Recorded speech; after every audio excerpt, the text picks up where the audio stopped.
பேரறிஞர் அண்ணா அவர்களின் மீது பேரன்பு கொண்ட தம்பிமார்களுக்கும் தங்கைமார்களுக்கும் இனிய வணக்கத்தை தெரிவித்துக் கொள்கிறேன். பேரறிஞர் அண்ணா காஞ்சியில் பிறந்திருந்தாலும் தேசிய அரசியலிலும் தமிழக அரசியலிலும் அசைக்க முடியாத சக்தியை கொண்டவர். திராவிட இயக்கத்தில் பெரியாருடன் பயணித்தார். பெரியாருடன் கருத்து வேறுபாடு ஏற்பட்ட போது திமுக என்ற இயக்கத்தை தோற்றுவித்தார். 1947 செப்டம்பர் 18 திராவிட இயக்கத்தை தோற்றுவித்தார். பெரியாருடன் கருத்து வேறுபாடு ஏற்பட்டாலும் தான் பொதுச் செயலாளர் பதவியை ஏற்றுக்கொண்டு தலைவர் பதவி என்றைக்குமே பெரியாருக்காக விட்டு கொடுத்து வைத்திருந்தார். இந்திய எதிர்ப்பு போராட்டத்தில் முக்கிய பங்காற்றினார். எல்லா மாநிலங்களும் தேசிய கட்சி மட்டுமே ஆண்டு கொண்டிருந்த பொழுது தமிழகத்தில் ஒரு மாநில கட்சி ஆட்சிக்கு வந்தது என்றால் அது பேரறிஞர் அண்ணாவின் ஆட்சி மட்டுமே.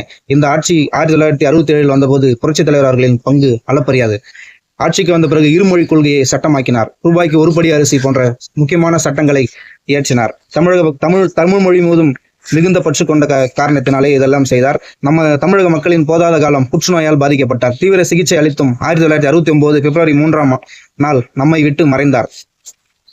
நம்மை விட்டு மறைந்தாலும் அவர் கொண்ட கொள்கைகளை அப்படியே நடக்கும் என நினைத்தார்கள். அப்படி நடக்கவில்லை. கரையான் புற்று கட்ட கருணாகம் வந்து குடி புகுந்தது போல கருணாநிதி அவர்களின் குடும்பம் திமுகவை அபகரித்தது.